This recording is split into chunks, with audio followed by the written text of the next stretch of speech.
Yes. Okay, thank you. All right. Okay, guys. So let me start by introducing myself. My name is Amit. I'll be your DevOps trainer with 13 plus years of experience, starting from software development to IT operations. And right now, I'm working as automation architect in an organization, and parallelly, I am into teaching as well. Yes, I'm associated with NW Kings. I work in the morning, and after my shift ends, I am here teaching various topics like Linux, OpenShift, DevOps. And again, in DevOps, there are multiple topics. Okay. So my approach is really simple. Whatever I do in my workplace, I try to replicate in the class. It can be Linux class. So I'm trying my best to have those examples, which we do on daily basis. Learning from book, learning from the experience. These are two different things, right? I can teach you the exact curriculum of any topic. Let's say DevOps. I can teach you the exact book from book, word to word, everything, right? But what is the use when when you'll be doing different things, or we can say the same things but in a different manner. Okay, so we need to understand the concept, and then we need to implement that concept, keeping the other factors in mind. I'm talking about the real life scenario when you start working as a DevOps engineer or as an IT professional. Okay, so this is my skill set. As I said, Linux, automation, DevOps, everything, cloud, and I'm certified in RHCE, AWS, Red Hat, OpenShift, many certifications. All right. Um, as I said again, teaching philosophy and the approach for the courses or for this course is going to be hands-on learning, real-world scenarios, and interactive sessions. Yes, there will be a bit of theory when it comes to understanding some concept, but mostly it is all hands-on interactive sessions. Interactive in the sense I'll be demonstrating how to do something. Okay, so you can say every day is a lab. Okay, so every day we are going to perform some or the other lab. Some days might be complete theory because the following days we're going to have multiple labs. Okay, so if you are thinking how much of theory, how much of lab, so let's say 10 to 15%. Okay, so 10 to 15% is going to be theory, and the remaining is going to be the lab part. Okay, that's why I said every day will be a lab, a demonstration, and then you'll be replicating that. Okay, so as you know, this is a live class. Also, it is being recorded, right? So after the class, after few hours, when the server makes the class available, you can review the class again in the student portal. You can log in, check the recordings. You can also, obviously there is a video player where you can adjust the speed and all, and then you have to replicate whatever we have learned during the class. Okay, so that will be your homework.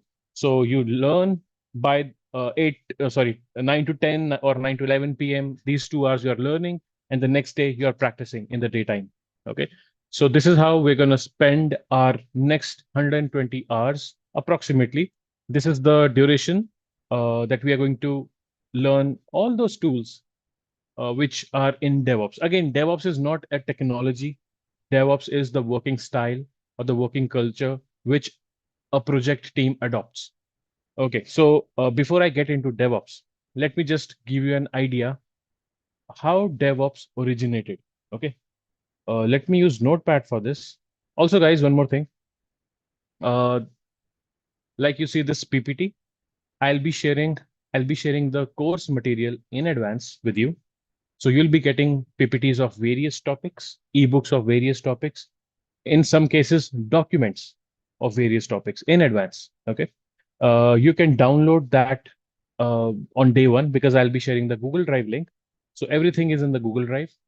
Like this is day one. So I'm using a notepad. So whatever I type here, that will be saved in the Google Drive again, which means I'll be sharing that Google Drive link with all these folders, ebook, PPT, notes. Okay, so notes is like this notepad, right?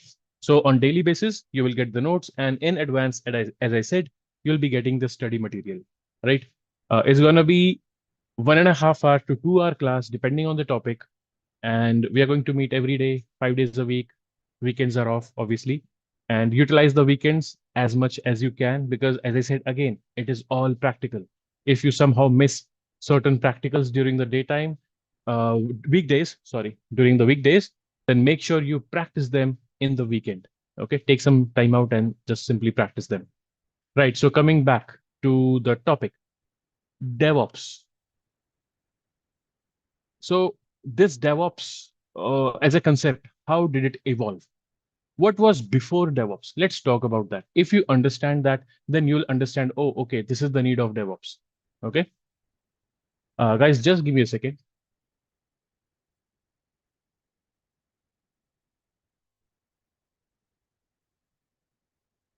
Okay. So I thought I'm not using the correct PPT. Yeah, this is the latest one. All right. So just imagine that there is a team which is working on a application, maybe a web application, desktop application, doesn't matter. So this application is, let's say, based on Java. So they're using the Java programming language, developing this application, and multiple members are there in the development team. Let's say a team of 10 developers or more. Okay. So these 10 developers are working on an app which is based on Java, right? Now, uh, when we talk about the app development, there are methods of developing a software. Okay. You might have heard about software development life cycle. Okay. So today's day one, I won't confuse you with these concepts. Okay. So there is a method of developing a software. It can be something like replicating the manual work and just give the software. In other cases, it can be provide the prototype and keep on improving. Or we can say provide version 1 and then keep on improving to version 2, version 3, version 4. Okay. For example, let's say you're using Android phone or iOS. The operating system you got, let's say you are using Android phones from the last 10 years. So 10 years back, what was there on what version of Android was there on the phone? Maybe Android 4, 5, 6 like that, or maybe 8. Okay. And now you're on 16. So what's happening? The developers at Google are constantly updating and improving the application. Okay. Uh, this is called the agile way of development, right? The other way is called waterfall. Waterfall is the team is going to study what manual work is being done, and they're just going to implement all those things that they have gathered in the requirement gathering phase. Okay, so all those requirements will be transferred or converted into a working software, right? For example, uh, in government offices, in various departments, like the the job of a clerk. Let's say the clerk needs to open a file, um, check the leaves of an employee, and accordingly calculate the monthly salary.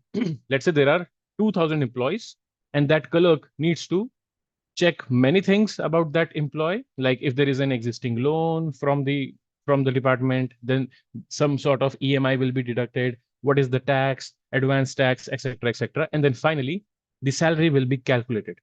So without the system, without the software, they will be doing work on the registers, right?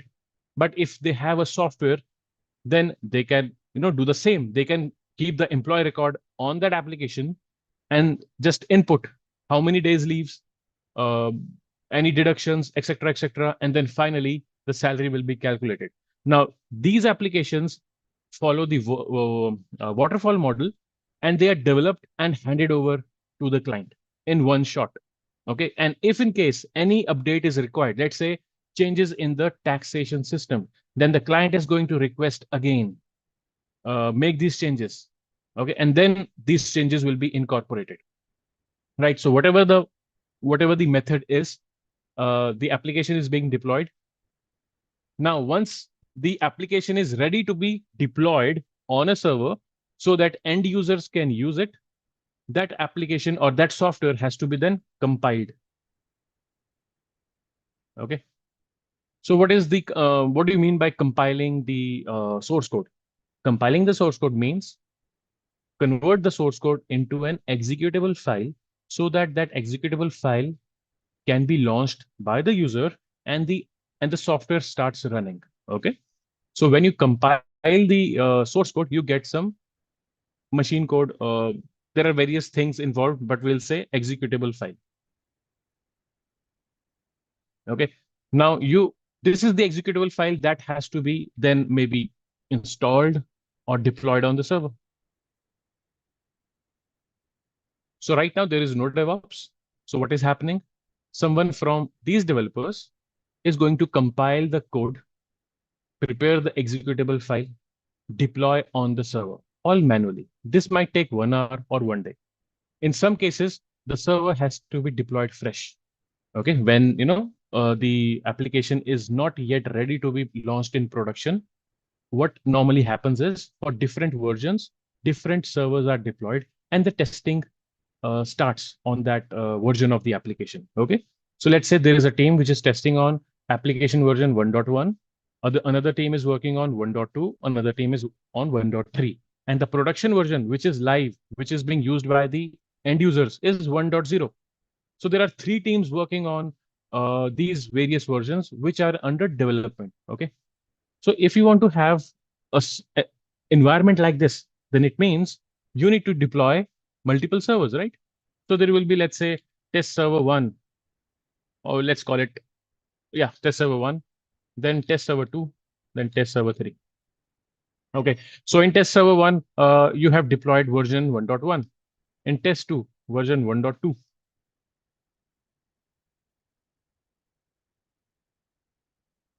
And on test 3, it is version 1.3, right? So there are testing teams parallelly testing and informing the developers that there is a bug in the code, etc., etc. So this happens in the real time or real world. Okay. So now again, without DevOps, everything is here manual. Obviously, the source code will be manually developed. That's okay. But after the development of source code at a certain stage, now the remaining things are going to be manual. Like I said, someone from the development team or someone from the server or infrastructure team. What is the infrastructure? Like the servers, it can be physical, virtual, okay? Or if it is a virtual, then what kind of virtual server? Is it on the cloud or is it on VMware infrastructure or some other virtualization platform? Okay. So the team member, that concerned team member is going to pick up the code, okay? Or the user will get the code from the developer, use the code, compile it, uh, deploy the executable file on a new server or on the existing server. Whatever it is all manual, okay? Now, the first level of, or we can say, um, a new tool was introduced. I'm talking about, let's say, 20 years back, okay, or 15 years back. So a new tool was introduced which could do all of this automatically, which could compile the code, prepare the executable file, also save this executable file somewhere safe. Okay, so this is also called an artifact.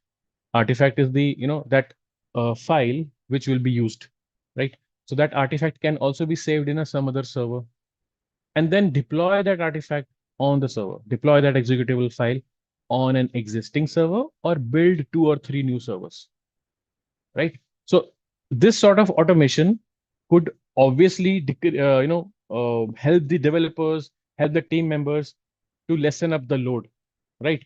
And obviously, less people will be used, or we can say less manpower will be used for the management of the application development, testing, deployment.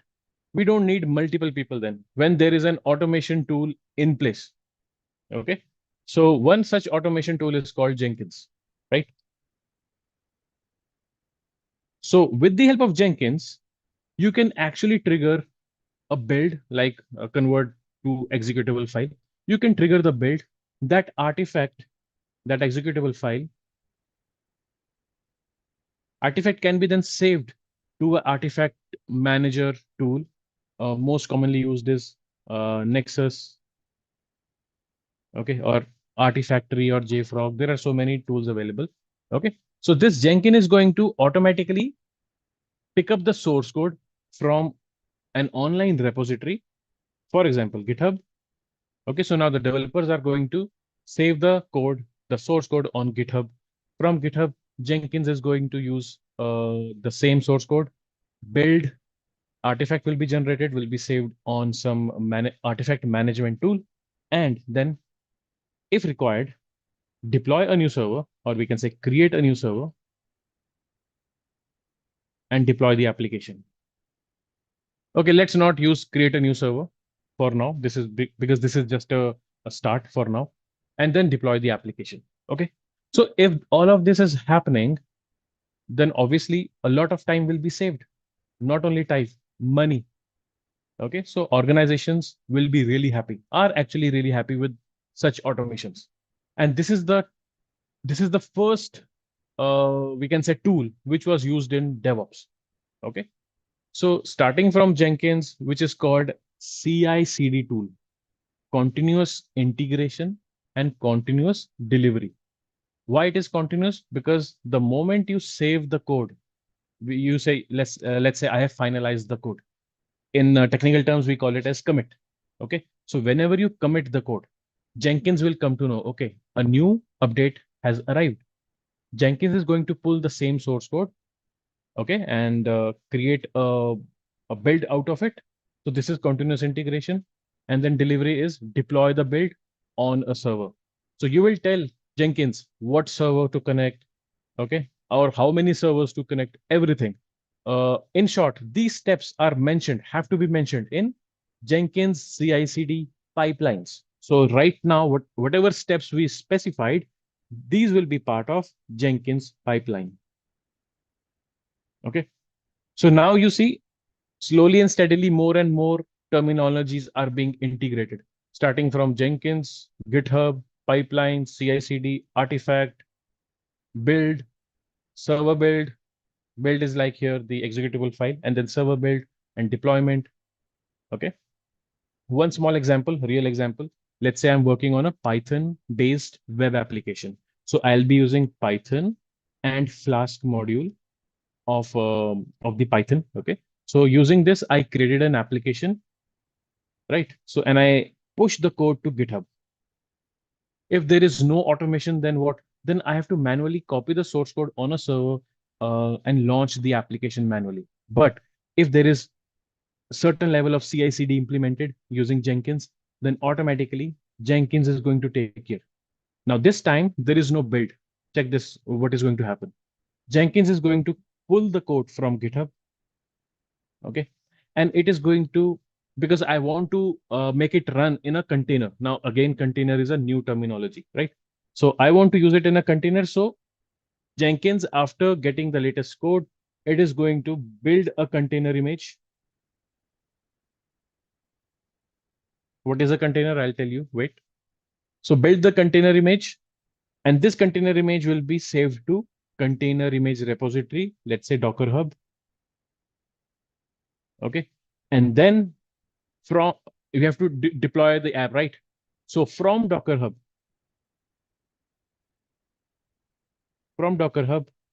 pull the same image, container image, and deploy on the server, right?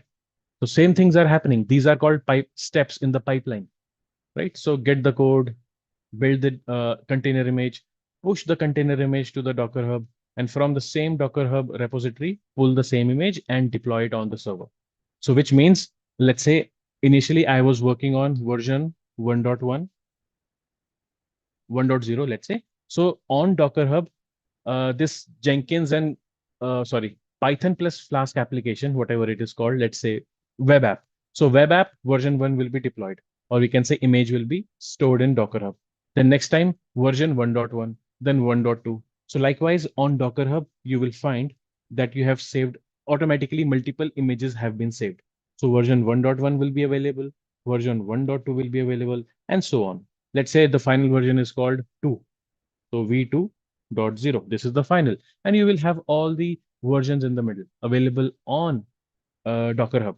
So if in case you want to have additional testing on, let's say, version 1.4, then you can simply supply the link to the container image to the testing team, and they can do it. In fact, they can also have the Jenkins pipeline to deploy a certain specific version. So we started from manual software development life cycle to automated, some sort of automated by using certain tools. Okay, right? So this is how uh, DevOps started evolving. Now, DevOps is not just Jenkins, CI/CD, and all. As I told you last time in the webinar, let me just again open it up. And guys, if you have any question, just ask me. If you want me to explain in Hindi, let me know. I'll do that. Okay. All right. So just a second. Okay, here it is. See, this was the image I was looking for. The developers are going to build, or sorry, code the application, work on the program, the software itself, build, test, release, and then from the release, deploy, operate, monitor, and based on the feedback, again, add new features, plan for new features, code for those new features, build, test, release, deploy, operate, monitor. So this is an infinite cycle, and this is the image for, or we can say logo for DevOps, okay, development and operations. So operations part is handling the release part, deployment, operations, monitor. So for every stage, there is a tool, okay? For every stage, there is a tool.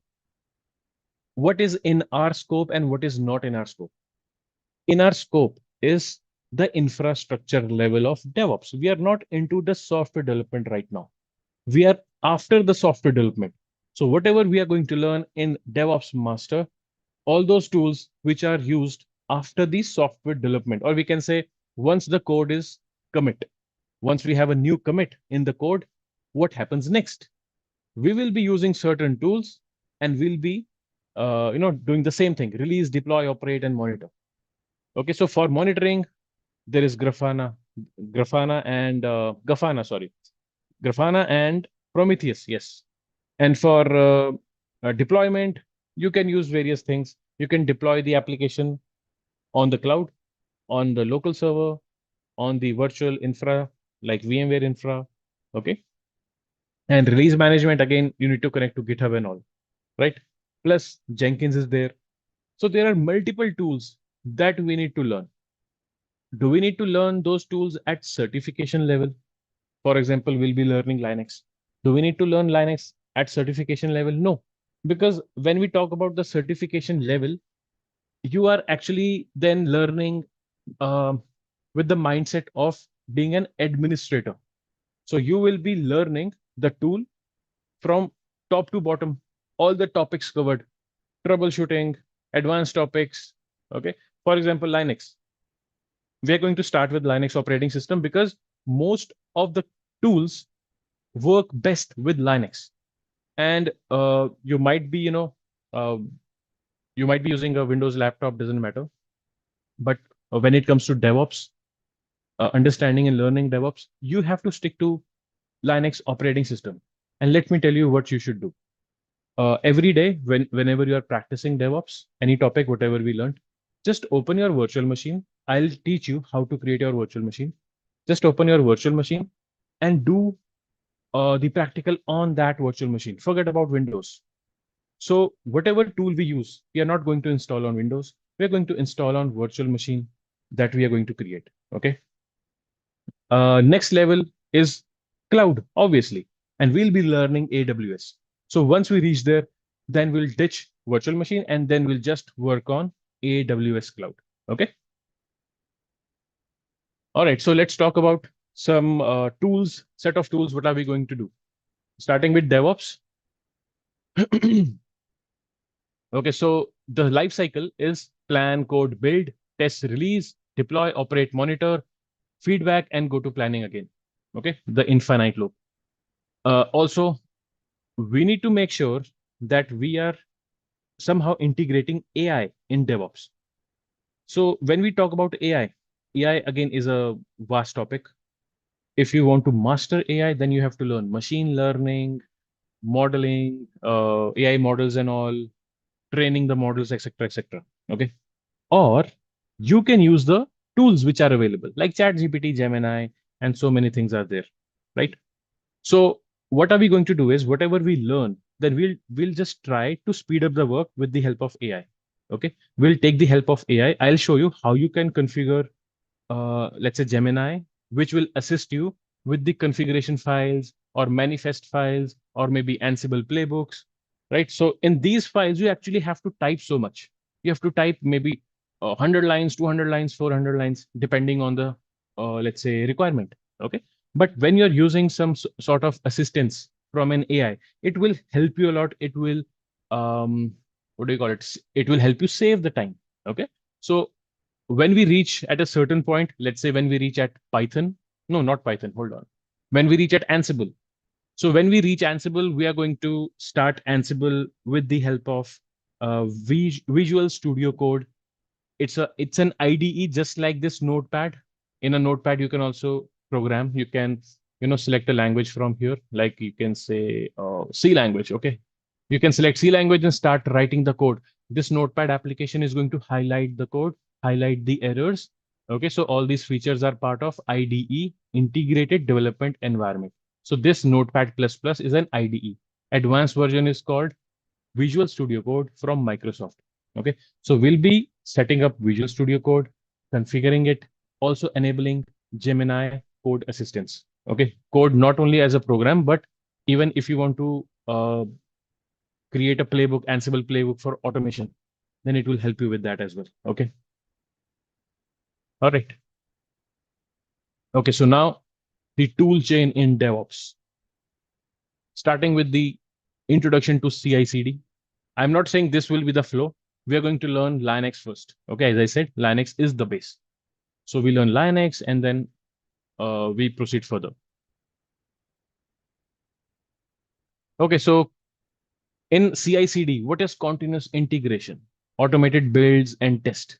What is continuous delivery? Release to the production or on testing environment or some other environment, QA environment, testing, staging. There are so many pre-production, production on demand, right? So that is CI/CD. With the help of Jenkins, we'll do that. Okay. Next one, GitHub. Okay. Jenkins is one tool. Another tool is GitHub and GitHub Actions. Okay, so we'll explore these options as well, right? So GitHub is used to store your source code. It is called a remote repository. GitHub is a remote repository.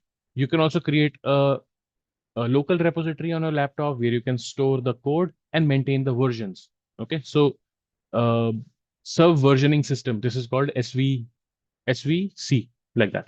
Okay, so subversion control. Sorry, subversion control. And with the help of Git command, you can create a local repository where you can maintain the code. Maintaining the code means maintaining the versions. If in case you want to revert back to a code file which um, is like 20 days old, you want to go back to the code which you wrote 20 days back, let's say, then with the help of Git, you can do that. You can revert back. Okay, because it tracks changes, whatever you're doing to the source code, it keeps on tracking, and then you can fall back as well. The same thing online will be on GitHub. GitLab is another option, okay, but we'll be using GitHub, right? So these are some popular tools that are listed, but what are we going to learn that I'm highlighting? Like Jenkins, we are going to learn GitHub, AWS Cloud. Circle CI is not used in production, but still it's a really fun tool to play with to start CI/CD. Okay, Circle CI. And then it comes to, just a second. Yeah, then it comes to cloud and container orchestration. So you know the cloud, right? Azure, AWS, GCP. Okay, so we'll be learning the cloud. In cloud, there are many services, maybe in hundreds, but we'll be learning those essentials which are required for a DevOps engineer. Okay, so like how to create a virtual server on the cloud, how to host a database, and how to automate the IT infrastructure on the cloud. For there are various tools for automation. Ansible can be used, Terraform can be used, or within AWS, there is a thing called CloudFormation that can be used. Okay, and the good thing is we are going to learn everything.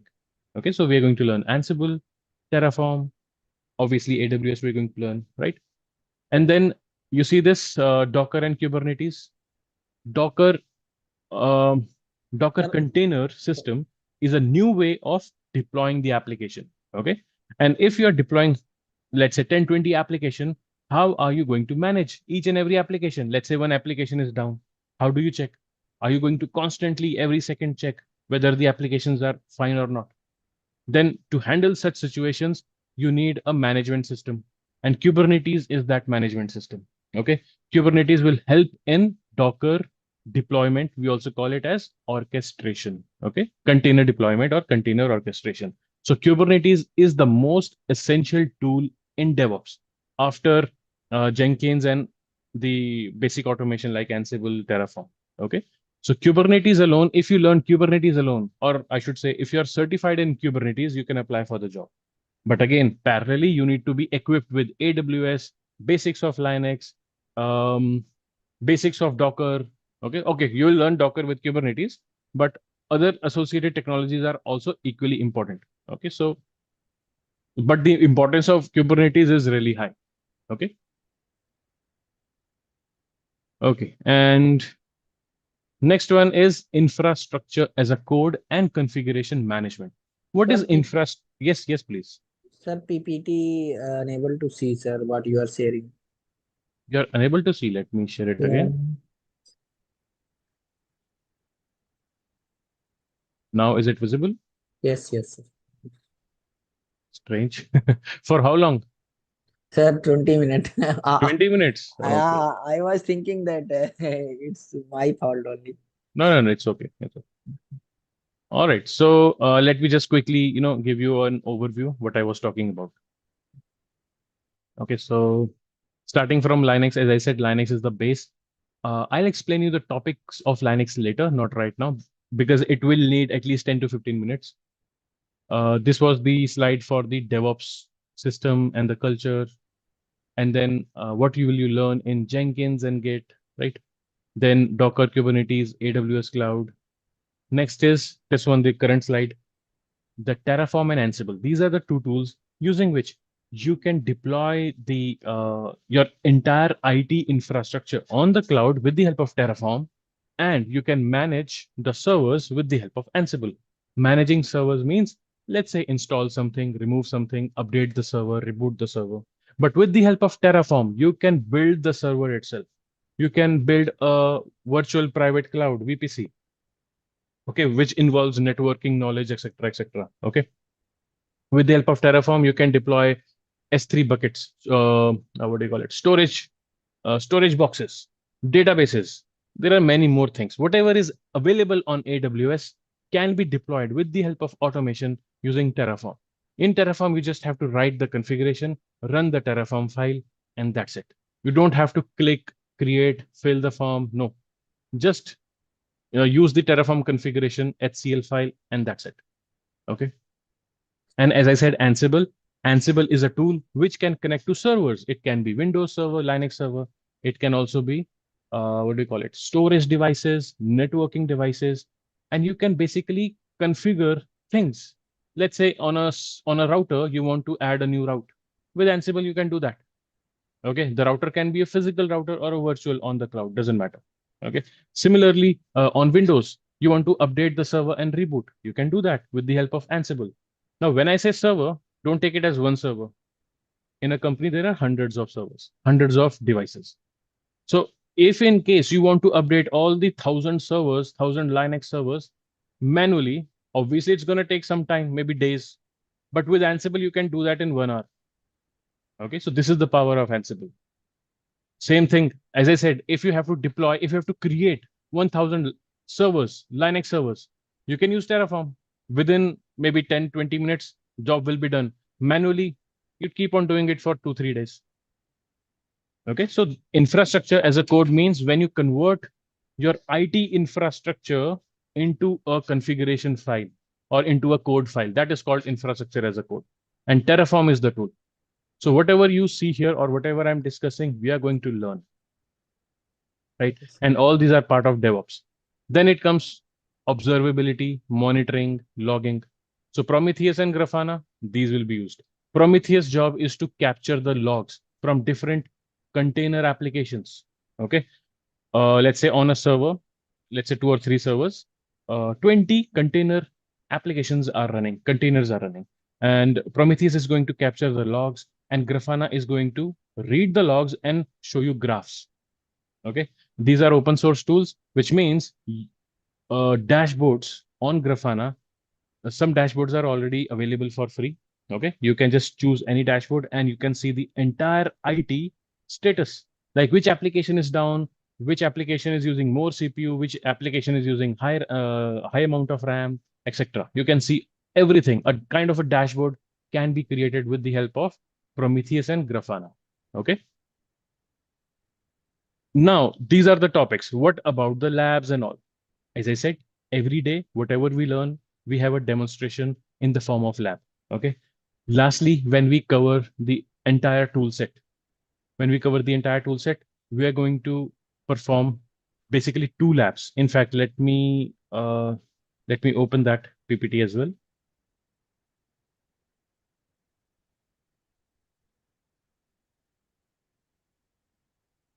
Okay. So this is the project A that you're going to perform. This is in the end. CI/CD for a monolith Python application on AWS EC2. What is monolithic application? A one single program which will have business logic, connectivity to database, and everything. What is microservice architecture? When you have different application for different tasks. User interface will be a different application. Database connection using different application. Business logic in a different application. Okay, and these applications will be integrated together with the help of API. That is called monolith. What do you call it? Microservice architecture. Okay. So one example, one lab based on monolith application, which means we are going to learn Python, we are going to learn AWS, CI/CD, GitHub, whatever you see here, we are going to learn, right? So what to do?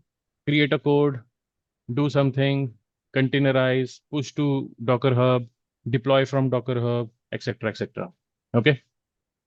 And then second project, GitHub, GitOps deployment and monitoring on AWS EKS. Now, what is EKS? Again, it is associated with Kubernetes. Okay. First, you learn AWS, and then there is a service EKS. Now you have to deploy that service automatically, no manual effort. Also deploy the application using GitOps. What is GitOps? GitOps, okay, there is a tool called Argo CD. Okay, as a homework, just search what is GitOps. Use Perplexity for that, or explain GitOps, GITOPS, right? So Argo CD is the tool which we are going to use for this lab. Right? Okay, so these labs may be 2 or 3 pages long, but in real, it's going to take maybe 2 or 3 days because you will first set up a virtual machine for the first project. You will set up the virtual machine. You will create a simple application. I have explained what to do here. Okay, what will the application do? Okay, so deploy the application. And then once it is done, then you have to perform the CI/CD and launch that application on AWS EC2 server. You have to create the EC2 server with Terraform. Okay, so many things are involved here, right? So this is how you end your learning by performing the solutioning of these labs. Okay. Okay, so many topics to cover actually. Yeah, right. Again, guys, just a quick summary. These sessions are going to be real time. What do you call it? Practice based hands on practice demonstration will be happening with every topic. Automation is going to be the top priority. Automation in the sense it can be at shell scripting level, it can be Ansible level, Terraform level. So we will be trying to avoid manual intervention. Okay, so everything with the help of automation. Obviously, for that you need to learn all these things. Okay, so that's why we are going to learn all these things, right? Okay, so let me give you an idea about Linux. Okay, hold on. Okay, so this is the rough timelines. Like, what are we going to do? First of all, we are going to start with Linux operating system. Take 1 or 2 weeks maximum. After this, we are going to learn automation and scripting, Ansible automation, shell scripting. This won't take 3 to 4, week 3 and 4. It will be covered within 1 week. Okay, so I'm taking 1 week extra because based on your learning or your capacity, if you want to take more time in practice, so that's why.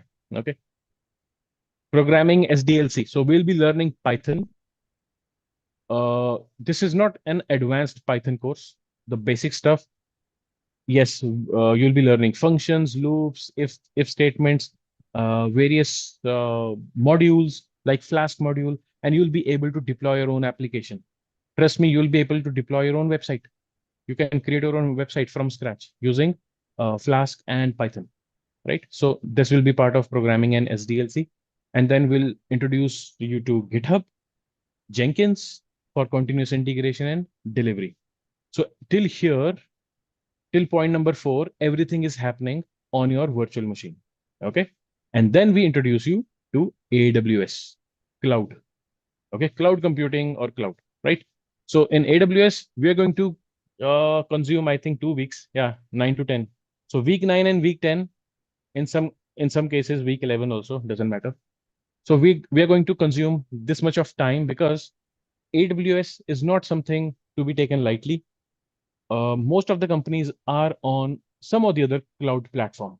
And all those cloud platforms are offering similar services where the background concept is the same. Okay, where the concept is the same, the service names are different. Okay, maybe one or two feature more or less, doesn't matter. But yes, if you learn any of one cloud platform, you are good. Okay. AWS is the one which is widely used. Chances of getting jobs with AWS skill set is high. That's why we choose AWS. Okay. Right. And then with AWS, within AWS, there is cloud formation. And from there, we start infrastructure as code. Okay. So with cloud formation, we get into infrastructure as code. And I think cloud formation will be the last topic. And following that, we're going to start with um, Terraform. Okay. We're going to start with Terraform. Containerization will not come here actually. Here is Kubernetes. Containerization will come here, programming and SDLC. So at the 4th stage, you will be done with containers also. But here, infrastructure as a code will start Kubernetes. Okay. So now we'll get into some complex automation, complex deployment of applications. Okay. So we'll be creating such applications which can interact with each other, microservices. Okay. And using Kubernetes, how to deploy those applications. Once you use Kubernetes and then, containers and all, then it comes about the observability. We need to learn how to observe the applications, capture the logs, understand the logs. Obviously, no manual effort. So we are going to automate. So under this observability, we are going to deploy Prometheus Grafana and we'll be creating beautiful dashboards. Okay. And lastly, a kind of a summary or overview, advanced DevOps concepts like Argo CD, I told you. Okay. And then future trends, again with AI. If you're already interested in machine learning, you have the prerequisites met, like maths, stats, you're okay with programming, then you can start ML, machine learning, AI easily. If not, no worries. You learn all of these things. These days, you can get a roadmap of AI and ML easily. Just find what you don't know as a prerequisite and start working on it, right? So even my company on Friday announced that it is going to invest $3 to $5 billion in India. They're going to set up their AI data center, and they need workforce to manage and maintain that AI data center. AI data center means they're going to use all those NVIDIA advanced AI chips, and they will use them to process the workloads, okay, for analytics, data analytics, which will help the clients to improve their business. Ultimate goal is to the clients so that they can improve their business. Okay. So within next 3-4 years, I think, or 2 to 3 years, they're going to invest 5 billion, $4 to $5 billion. And they need people who can work with AI and ML. Okay. It is not the only company in the world. Most of the companies are doing this. Okay. So this is the reason NVIDIA shares are skyrocketing. Earlier it used to be Apple. Now it's NVIDIA. Okay. Which is in the top because of their, AI chips and all. Okay. All right, guys. So This is it in the table of contents. Okay, so this was the table of contents. And as I said, we are going to start with Linux operating system. So as a quick demo, I'm going to show you how Linux operating system looks like and how are we going to use it. So installation of Linux and all will come later in the sense tomorrow. But right now, a quick demonstration. I'm going to open the virtual machine on my system.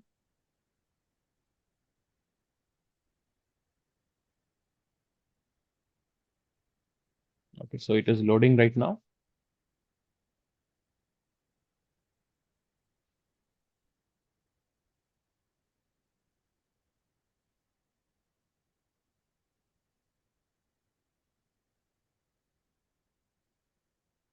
Okay, so I am logged into a Linux operating system. This operating system is called CentOS Linux. Okay, and this is how it looks like. This is the what do you call it? Desktop, right?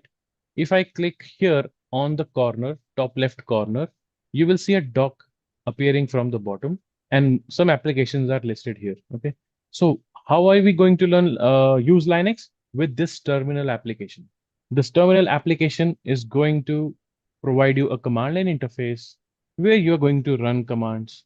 If you want to install something, you'll be installing, let's say, DNF install, H HTTPD. Now, this is a web server. Using web server, you can host websites based on HTML, based on HTML or PHP, like that. If you want to run a website based on, let's say, Python, then you need to use Nginx server. Okay. If you want to code for the server also, then use Flask. Flask comes with its inbuilt server, which runs on port number 5000. Okay. No need to install anything else. So as you can see, package is already installed. Okay. So I tried installing something, it is already installed. So this is how we use Linux operating system. This is how we install something, remove something, and obviously run an application. Okay. Although you have the GUI, okay, let's say for 2 or 3 days, we'll stick to the GUI. We'll see how it looks like. In fact, if you have used Mac in the past, or you have a MacBook, then you'll be familiar with it. Okay, it looks like that, right? Okay, but the good part is good in the sense, the thing is we are not going to use GUI in the real world. You either stick to command line interface, you run the commands, or there is an alternative method which is called cockpit application. With the help of cockpit application, you can administer, you can work on the server from the browser. Okay, so on the browser, you open the link IP address of this virtual machine on a specific port number. The cockpit application will open and you can perform any action, any task. You can install anything, you can remove anything. So mainly you'll be using Linux machine to deploy applications, which will help you with the DevOps tool set. Okay. So all the DevOps tools, most of the DevOps tools will be deployed on Linux, right? Except one or two where you'll be using the cluster like EKS cluster and all. But otherwise, in fact, you'll be practicing Kubernetes on a Linux machine. Okay. As I said, that's why you need to have a Linux machine handy. Even if you are running a laptop with 4 GB RAM, you can still deploy a Linux machine. Linux machine needs 1 GB RAM and 1 CPU to operate. Okay, so how do you check what is the resource usage on your laptop? Just open Task Manager. Okay, on your laptop, open Task Manager, go to Performance and click on CPU, and there you will see the summary. In my case, it says logical processor 16, cores 8, which means out of 16 cores or 16 logical processors, I can allocate one or two to my virtual machine. It won't affect the performance of Windows operating system. Likewise, memory. It says memory is 16 GB, right? Almost 16 GB in size, out of which 1.5 is available. Where is the remaining? Because I am using it on my running virtual machine. Let's say this virtual machine is 4 GB size RAM. So that's why. Okay. So based on the resource availability, you can plan the hardware. Minimum is 1 CPU, 1 GB RAM. Okay. So tomorrow, as I said, we are going to start with the deployment of a virtual machine on your laptop or desktop with the help of VMware Workstation application. Now, this is just for the practice. this application that you see, hold on, let me minimize. Yeah. So this application you see, which I have just converted into a window mode. This is called VMware Workstation, and you deploy virtual machines in this application. Okay. As you can see on the left hand side, there are how many? 1, 2, 3, 4, 5, 6, 7, 8. 8 virtual machines. Out of 8, only one is running right now. Because my laptop supports, that's why I can run all of these 8 machines parallelly. Okay, so that's why I said check the resource utilization and the resource availability of your laptop using Task Manager. Okay, but again, we just need one machine for this course. And you can keep on deleting and creating new, doesn't matter. Okay, the more you practice, the more you get confident. Simple thing. Okay, so if let's say while practicing, you struggled with the installation of some application. So somehow you got it fixed and you don't want to touch it, you don't want to remove it. No, remove it and do it again. Repeat it until you are familiar with the installation steps. Okay, so getting familiar is really important. If you don't remember the commands, no worries. Getting familiar, understanding the concept, that is more important. Okay, gone are the days when during interviews, straight away commands were asked, but now concepts are asked. For example, just a random question. What is execution environment in Ansible? Okay, so if you know Ansible, you would know what is execution environment. But what is inside execution environment file? What are the contents of that file? Okay, so using Ansible execution environment is nothing. Using Ansible navigator command, you can do that. But how is it working internally? How Python is linked with execution environment, etc., etc. Okay, so it's all about concepts. If you understand the concepts, trust me, you will be able to clear the rounds. Okay, as a fresher, you won't have many rounds, but yes, if you are already working somewhere, you are planning for a switch, then expect at least 2 to 3 rounds. Okay, first initial, what do you call it? Initial filtering. Okay, second round technical, third managerial, fourth HR for salary negotiations. Okay, so this is a standard structure. All right. Okay, so yeah, guys, so this is the overview. And as I said, it is going to be 1.5 to 2 hour class on daily basis, weekdays only. Weekends, you enjoy and you practice. Um, every day, the recorded session will be available on the student portal. Whatever we learn or whatever I use for the day as a course material will be either already be available on Google Drive, which I'll share tomorrow, or I'll be uploading on the same day. Okay. All right. So yeah, so this is it, guys, for today. Anyone has any doubt, let me know. Any questions? No, sir. Thank you, sir. All right. Perfect. Okay, guys. So that's it for today. Let's connect tomorrow and we'll start with Linux operating system as topic number 1. All right. Thank you guys for joining. Let's connect tomorrow. Till then, bye bye. Good night.